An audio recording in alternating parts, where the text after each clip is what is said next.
Hello champions, UP BEd counselling 2022 की बात इस वीडियो में की जाएगी। काफ़ी सारे टॉपिक्स यहाँ पे डिस्कस करने के लिए हैं कि एक्चुअली क्या है कि जो नए स्टूडेंट्स हैं जो कि यूपी बीएड का फॉर्म अभी भरे हैं उनको काउंसलिंग के बारे में ज़्यादा नॉलेज नहीं है, क्योंकि और ये भी आप जानते होंगे कि जो आपके रिजल्ट्स हैं वो 5 अगस्त को आ गए थे और जो आपकी काउंसलिंग है उसकी भी डेट यहाँ पे निर्धारित हो चुकी है। तो काउंसलिंग डेट भी हम आपको बताने वाले हैं, काउंसलिंग कब से स्टार्ट होगी, इंपॉर्टेंट डॉक्यूमेंट्स क्या क्या ऐसे दस्तावेज हैं जो अभी आपको बनवा लेना चाहिए और काउंसलिंग के समय काम आएंगे आपको।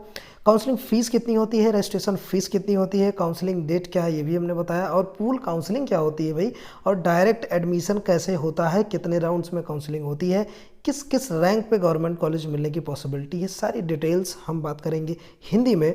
तो आप लोग अगर चैनल पर नए हो तो सब्सक्राइब करके बेल आइकन प्रेस कर लीजिए, इस वजह से कि इसके आगे जितने भी काउंसलिंग के अपडेट्स या वीडियोस कैसे काउंसलिंग होती है सारी चीज़ बताई जाएगी आपको, ठीक है। तो चलिए आप स्टार्ट करते हैं। सबसे पहले आप नोटिस देखिएगा यूपी बीएड की, जो कि इस समय इस साल जो कि कंडक्ट करवाई entrance exam Mahatma Jyotiba Phule Rohilkhand university Bareilly Lucknow ने नहीं करवाया।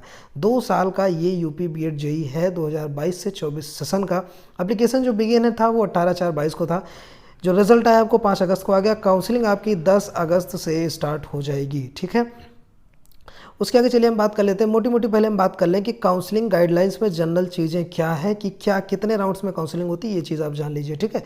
तो सबसे पहले यहाँ पे देखिए, काउंसलिंग में आपकी फर्स्ट राउंड काउंसलिंग होती है, फिर इसकी पूल काउंसलिंग होती है, फिर डायरेक्ट एडमिशन होता है, फिर डायरेक्ट एडमिशन माइनॉरिटी सीट्स पे होती है, अल्पसंख्यक सीट जो होती है वहाँ पे हो जाता है, फिर requirements for participation in counselling पे हो जाती है, फिर बैंक अकाउंट डिटेल्स क्या क्या देनी होती है। इतनी चीज़ें आपको काउंसलिंग में ध्यान रखना है। डॉक्यूमेंट्स क्या क्या ये भी हम आपको बताने वाले हैं। देखिए, काउंसलिंग गाइडलाइंस में दूसरी चीज़ है जैसे कि बैंक अकाउंट डिटेल्स काफ़ी इंपॉर्टेंट हो जाता है। अगर आपका खाता खुला तब तो अच्छी बात है, नहीं खुला है अगर आपके पेरेंट्स का है तो भी आप ध्यान दीजिए। देखिए क्या चीज़ है, अकाउंट नंबर आपके पास होना चाहिए, आईएफएससी कोड होना चाहिए, बैंक नेम होना चाहिए, ब्रांच नेम आपकी होनी चाहिए। दूसरी चीज़, पासबुक की जो फर्स्ट कॉपी है उसकी फ़ोटो कॉपी होनी चाहिए, नहीं तो रिजेक्टेड जो चेक होता है उसकी फर्स्ट कॉपी होनी चाहिए।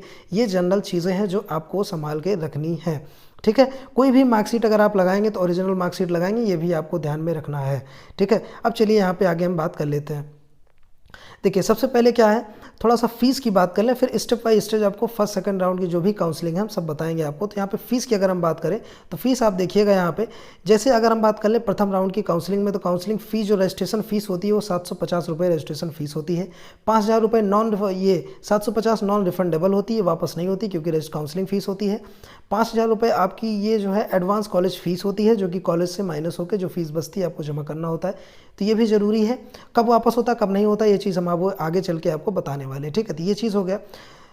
उसके बाद क्या होता है, अगर हम पूल काउंसलिंग की बात करें, मान लीजिए फर्स्ट राउंड में आपको काउंसलिंग में सीट नहीं मिली है, तो पूल काउंसलिंग में अगर आप जाएंगे तो फिर से आपके 750 रुपये लगेंगे, और फिर वहाँ पे एडवांस कॉलेज फीस जो यहाँ पे 5000 लग रही थी वो पूल में 51,250 रुपये पूरी की पूरी फीस लगती है, ठीक है। ये प्राइवेट कॉलेज की फ़ीस है, सरकारी कॉलेज में 10, 15, 20 हज़ार में भी हो जाता है, ठीक है। अब चलिए यहाँ पे हम बात कर लेते हैं कि अगर आप डायरेक्ट एडमिशन कराते हैं कौन कौन सी कंडीशंस यहाँ पे अप्लाई होती है, ठीक है। डायरेक्ट अगर एडमिशन आप करवाएंगे तो 750 रुपये काउंसलिंग फीस आपको कॉलेज में देना होगा। अब बात आती है एडमिशन फीस कहाँ पे देना होगा, तो यहाँ पे कोई एडवांस कॉलेज फीस वगैरह नहीं दी जाती है, क्योंकि आप पहले राउंड में ही काउंसलिंग करवा चुके थे। अगर नहीं करवाए हैं तो अच्छी बात है। एडमिशन फीस जो है वो कॉलेज में आपको डायरेक्ट जमा करना होगा, जैसे भी माध्यम से स्कूल वाले करना चाहें, बाई कैश और बाई यूपीआई और बाई एटीएम, ठीक है। फिर अगर आप डायरेक्ट एडमिशन करवाते हैं तो यहाँ पर भी होती है, जब सीट खाली हो तो एडमिशन होते हैं 750 रुपये यहाँ भी लगेंगे रजिस्ट्रेशन फीस, और जो रेस्ट फीस है वो डायरेक्ट एडमिशन में जाके आपकी कन्वर्ट हो जाएगी, ठीक है।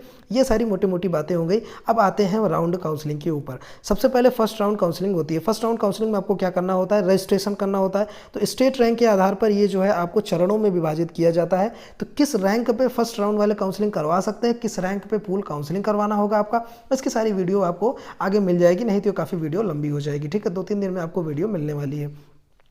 तो रजिस्ट्रेशन जब आप करेंगे तो जो लॉगिन आईडी पासवर्ड है उससे आप रजिस्ट्रेशन करेंगे। अगर आप पासवर्ड बनाना नहीं जानते हैं तो फॉरगॉट पासवर्ड, अगर आप भूल गए हैं तो फॉरगॉट पासवर्ड का ऑप्शन होता है, वहाँ से जाके बना सकते हैं, ठीक है। तो लॉगिन के माध्यम से आपको लॉगिन कर लेना होगा। लॉगिन के आगे क्या करना होगा, आपको counselling fees and advance college fees देनी होगी। जैसा कि हमने अभी आपको पीछे बताया कि 750 रुपये जो आपकी फ़ीस है ये जो है काउंसलिंग फ़ीस होती है, रिफंडेबल नहीं होती है। 5000 रुपये आपकी काउंसलिंग फ़ीस होती है, जो कि ये रिफंडेबल हो जाती है, और ये कंडीशन पर डिपेंड करना है। पहली कंडीशन ये है, अगर आपको आपको कॉलेज में जो सीट है आवंटित नहीं होती है तो 5,000 रुपये जो हैं वो आपको वापस कर दिए जाएंगे आपके खाते में। तुरंत वापस नहीं होंगे, लेकिन हाँ काउंसलिंग के बाद वापस होते हैं, इसमें 3-4 महीने लग जाते हैं। फिर अगर सीट आवंटित होती है, आपने एडमिशन नहीं करवाया तो 5,000 आपको वापस नहीं होंगे। तीसरी कंडीशन है यहाँ पे कि सीट आवंटित की जाती है, लेकिन इसकी पुष्टि करता है कि वो कॉलेज में शुल्क जमा करेगा तो आपकी 5,000 फीस उसी शुल्क में से माइनस होगी, रेस्ट शुल्क जो बचती है वो आपको कॉलेज में जमा करना होता है। ये पहले प्रोसेस की चीज़ हो गई। दूसरा प्रोसेस उसी में जो है, जब आप इतना कर लेंगे, जब आप रजिस्ट्रेशन वगैरह कर लेते हैं तो आपके पास चॉइस फिलिंग के ऑप्शन ओपन हो जाएंगे। 3 दिन के अंदर सारी चीज़ें होती है, ठीक है। 3 दिन में जब आप चॉइस फिलिंग का ऑप्शन खुलेगा, वहाँ पर जाके आप जितने भी रजिस्ट्रेशन किए हो सब लॉगिन के माध्यम से आप देखेंगे तो आपके सामने चॉइस फिलिंग का ऑप्शन खुला रहेगा। वहाँ पर जाएंगे। एक इंपॉर्टेंट अपडेट ये है कि जो संस्कृत है, जैसे कि आपने ग्रेजुएशन में संस्कृत ले रखा था 3 साल, तो आप सिर्फ संस्कृत के लिए हाँ चूज़ कर दें, यस का ऑप्शन आपको मिलेगा, ठीक है। फिर आप जब लॉगिन के माध्यम से जाएंगे चॉइस फिलिंग में, तो चॉइस फिलिंग में क्या चीज़ें हैं, जितने भी कॉलेज आप चॉइस कर पाएँ उसमें ऑर्डर वाइज करिएगा। जैसे कि आप लखनऊ यूनिवर्सिटी में अगर एडमिशन लेना चाहते हैं, सबसे पहले लखनऊ यूनिवर्सिटी आप चूज़ करें, फिर उसके बाद बैकअप प्लान के लिए 2-3 यूनिवर्सिटी, 4 यूनिवर्सिटीज़ और आप चूज़ कर सकते हैं। मान लीजिए अगर आपको इसमें सीट ना मिली तो इन कॉलेजेस में आपको सीट मिल सकती है, ठीक है। इस तरीके से यहाँ पे चॉइस फिलिंग की जाती है। मल्टीपल ऑप्शंस होते हैं। जब अगर आप एक बार लॉक कर देंगे तो लॉक के बाद आप फर्दर उसमें कोई एडिट नहीं कर सकते हैं, तो इसलिए सोच समझ के उसको आपको लॉक करना होगा। तीसरा चरण है कॉलेज आवंटन, जिसको कॉलेज अलॉटमेंट सीट कहा जाता है। इसमें क्या होता है कि जो कॉलेज आवंटन होता है, इसमें स्टेट रैंक के माध्यम से ही आपको क्रम वाइज यहाँ पे आपको कॉलेज सीट प्रदान की जाती है। जितने बच्चे काउंसलिंग करवाते हैं उनमें रैंक देख के रैंक वाइज आपको की जाती है, ठीक है। फिर इसमें क्या होता है कि सीट अलॉटमेंट जो है आपको इन्हीं के माध्यम से किया जाता है। दूसरी चीज़ जो रिजर्वेशन पॉलिसी है, तो इसमें सिर्फ और सिर्फ आपको जो है एडेड कॉलेज और गवर्नमेंट कॉलेज में ही छूट मिलती है। अगर आप प्राइवेट कॉलेजेस की बात करें तो उसमें सिर्फ EWS रिजर्वेशन वालों को छूट मिलती है। इतना कराने के बाद आपको जो है जब आप कॉलेज अलॉट हो जाएगा तो उसके बाद जो है प्रोविजनल कम अलॉटमेंट लेटर होता है। ये कंफर्मेशन लेटर होता है कि आपको ये कॉलेज अलॉट हो गया है, तो आपको इसको वेबसाइट से लोड कर लेना है। ये लोड तभी होगा जब आपकी फ़ीस 5,000 से कम होगी। अगर फ़ीस 5,000 से ज़्यादा होती है तो आपको फ़ीस पे करना होगा। जब आप फ़ीस पे कर देंगे तब जाके ये आपको डाउनलोड करने का ऑप्शन आएगा, फिर वहाँ से आप डाउनलोड कर सकते हो, ठीक है। तो ये कॉलेज अलॉटमेंट हो गया। उसके बाद जब क्या चीज़ आएगा, डॉक्यूमेंट रिक्वायर्ड फॉर रिपोर्टिंग, ठीक है। उसके बाद जब आप ये सारी चीज़ें डाउनलोड कर लेते हैं तो आपको report to the allotted college 3 दिन के अंदर आपको कॉलेज में जाना होगा। जो कॉलेज में आपको सीट मिली है वहाँ पे जाएंगे, सारे जो मूल दस्तावेज हैं, जो डॉक्यूमेंट्स हैं, आपको उसको लेके जाना है। डॉक्यूमेंट्स अभी हम आपको बताने वाले हैं क्या क्या डॉक्यूमेंट्स लेके जाना है। जब वहाँ पे जाएंगे तो आपकी जो 5,000 फीस आपने एडवांस दिया था वो माइनस हो जाएगी। रेस्ट फीस जो बचती है वो आपको जमा करना होगा, ठीक है। अगर दस्तावेज सही नहीं पाए जाते हैं तो आपको निकाल दिया जाएगा, कैंसिल कर दिया जाएगा काउंसलिंग प्रोसेस से। आप इस साल एडमिशन नहीं करवा पाओगे। डॉक्यूमेंट्स क्या क्या चाहिए ये चीज़ आप यहाँ पे नोट करिएगा। सबसे पहला चीज़ होना चाहिए अलॉटमेंट लेटर होना चाहिए, वो मेन है क्योंकि उसी में कन्फर्मेशन होता है कि आपने फीस पे किया है और आपको ये कॉलेज मिला है। दूसरा चीज़ एप्लीकेशन फॉर्म की कॉपी होनी चाहिए, एडमिट कार्ड की कॉपी होनी चाहिए, स्कोर कार्ड की कॉपी होनी चाहिए, UP BEd की 2-2 कॉपी सबकी होनी चाहिए। DOB की प्रूफ होनी चाहिए, मतलब 10वीं का सर्टिफिकेट होना चाहिए आपके पास। All marksheet means 12th 10th and graduation plus BEd की जो आपकी सारे कागजात हैं वो होने चाहिए, ठीक है।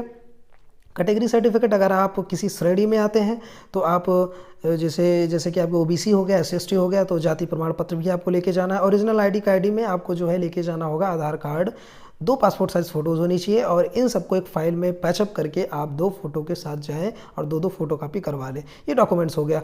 इसी तरीके से अब ये पहले राउंड की चीज़ें यहाँ पे हो गई ख़त्म, ठीक। अब बात आती है पूल काउंसलिंग की। पूल काउंसलिंग में देखिए क्या होता है, स्टेप सारे वही हैं, बस थोड़ा सा चेंज ये है कि इसमें वही करवा सकते हैं काउंसलिंग। जो पूल काउंसलिंग में केवल वही अभ्यर्थी पात्र हैं जिन्होंने पहले दौर की काउंसलिंग में भाग नहीं लिया है, ठीक है। जो पहले दौर की काउंसलिंग में भाग नहीं लिए हैं, जिन्हें निरस्त कर दिया है, या राउंड 1 में कोई कॉलेज आवंटित नहीं किया गया, या जो आवंटित सीट पर प्रवेश लेने में विफल रह गए हैं या फीस नहीं जमा कर पाए हैं, ऐसे कंडीशन वाले स्टूडेंट्स पूल काउंसलिंग में राउंड 2 में भाग ले सकते हैं। स्टेप्स वही हैं सारे। आपको क्या करना होगा, रजिस्ट्रेशन करना होगा। रजिस्ट्रेशन के बाद स्टेप 2 आपके स्टार्ट हो जाते हैं कि आपको फ़ीस पेमेंट करना होता है। फ़ीस पेमेंट के बाद आपकी चॉइस फिलिंग आ जाती है। चॉइस फिलिंग के बाद कॉलेज अलॉटमेंट होता है, चूज़ करना होता है, फिर अलॉटमेंट लेटर निकाल के आपको चले जाना होता है। डॉक्यूमेंट जो जो लगेगा हमने आपको चीज़ बता दिया।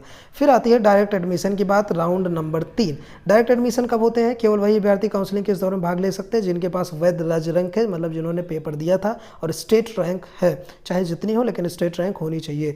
अभ्यर्थियों को किसी भी कॉलेज में प्रवेश तभी दिया जा सकता है जब उस कॉलेज में प्रथम और पूल काउंसलिंग के बाद सीटें खाली हों। जब सीटें खाली होंगी तभी दिया जाएगा। फीस की बात हमने सबसे स्टार्टिंग में ही बताया था, 750 रुपये हर राउंड में आपकी फ़ीस लगने वाली है। फिलहाल डायरेक्ट एडमिशन में जो कॉलेज फीस है वो आपको कॉलेज में जमा करना है, चाहे चेक से लें, चाहे कैश से लें, चाहे एटीएम से लें, चाहे यूपीआई से लें, वो उनकी दिक्कत है। डायरेक्ट एडमिशन्स की अगर हम बात करें माइनॉरिटी सीट्स की, तो माइनॉरिटी सीट काफ़ी कम होती हैं, लेकिन फिर भी गवर्नमेंट के हिसाब से 50% सीट खाली करनी होती है। तो इसके लिए आपको कॉलेज में बात करना होगा क्या सीटें खाली हैं। अगर सीटें खाली हैं तो छूट के साथ आपका एडमिशन्स हो जाएगा।